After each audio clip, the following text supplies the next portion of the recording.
What's up YouTube? Jeff back again from dopetechdaily.com, and today I'm coming to you guys finally with my Galaxy Note 7 full review. Now this is the green battery icon one that I've been talking about in all my battery updates, my replacement one from T-Mobile that I got about 2 weeks ago. And I'm coming at you today a little bit disappointed. I had planned, if you guys saw over on Twitter, to make this my first ever 3-part review of an Android device where I was going to do 3 videos, get into all the in-depth features, sort of separate things out so it's a little more digestible. But as I started making those videos, there have been increased reports of the new replacement units having smoking issues or exploding. We had one case with a Southwest Airlines flight, and then there was another case reported this morning in Taiwan.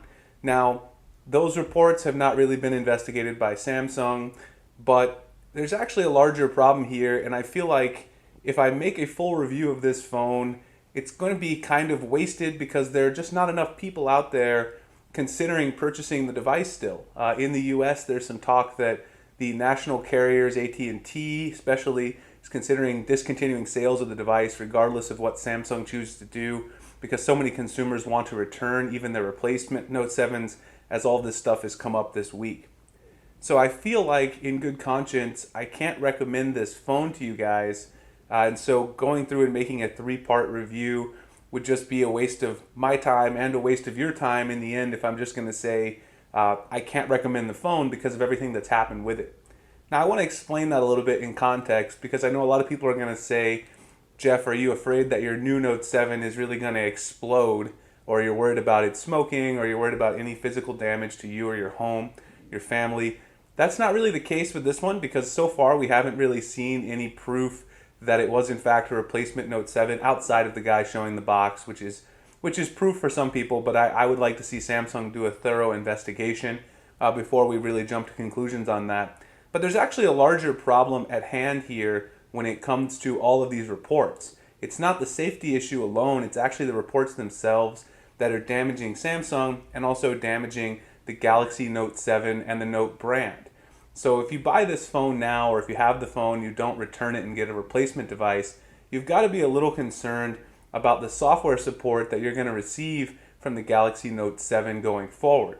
Samsung is obviously going to sort of think about this in terms of cutting their losses when it comes to updating this over the life cycle of the phone. And Samsung doesn't have the best reputation of updating as it is now. And of course, if we look at the phone, this is my T-Mobile device. It's got September security patch right now. It's running Android 6.0.1.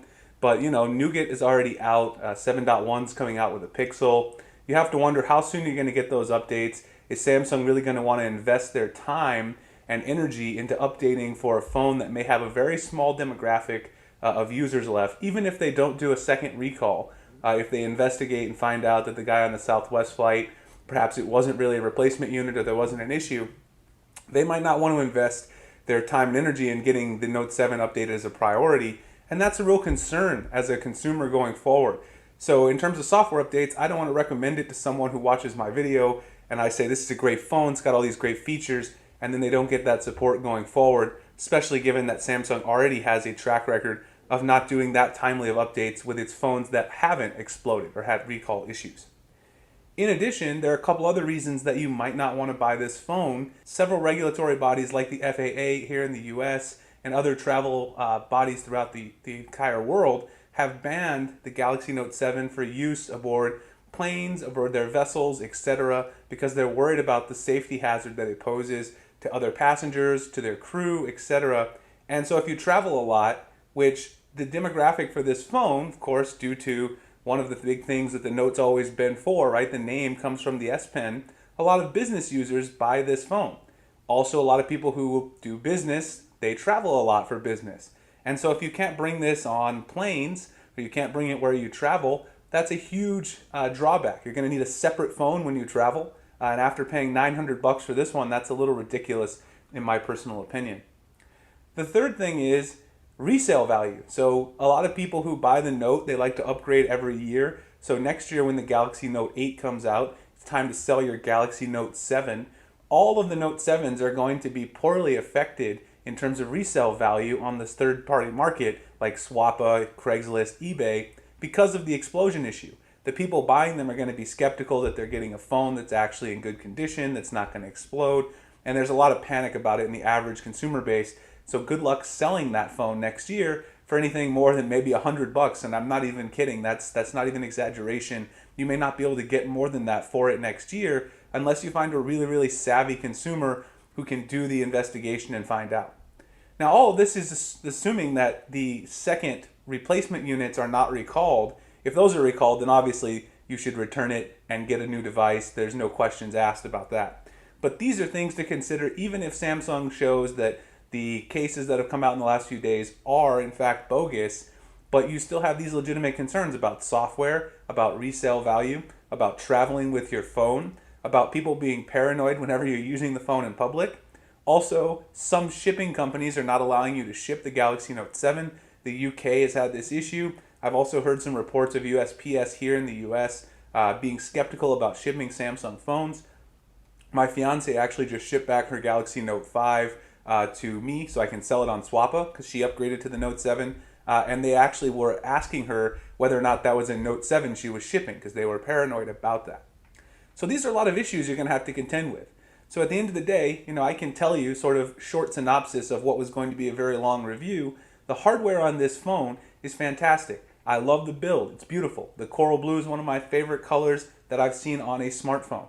I love how the glass sort of is sandwiched nicely in curves from the front and the back. It makes it a really nice phone to hold in the hand. You've got very little metal. It almost feels like a solid glass slab. The overall build of the phone, this is definitely the most pocketable 5.7-inch phone you're going to find. The Gorilla Glass 5, it does scratch a little bit. I've gotten a few micro scratches on the back again. I've mentioned that before. And the display quality on this phone, best in class in my opinion. Best brightness, best viewing angles. You're going to get those rich saturated colors that Samsung gives you, which is great. I love that. It's not the most accurate display in the world, but in terms of everyday viewing experience, it's fantastic. It's great for media. The software experience, the Grace UX, it's improved from the old versions of TouchWiz, easier to use. The phone is quite fast. You've got a lot of great S Pen features. They did remove S Note, which I talked about before, but you can get that back by installing it. And supposedly, Samsung says that that's coming back to the Galaxy Note 7.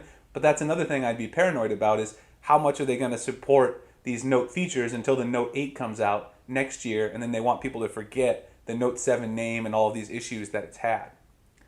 Overall, the camera is great. It's the same camera as the Galaxy S7, S7 Edge. Fantastic camera, great video.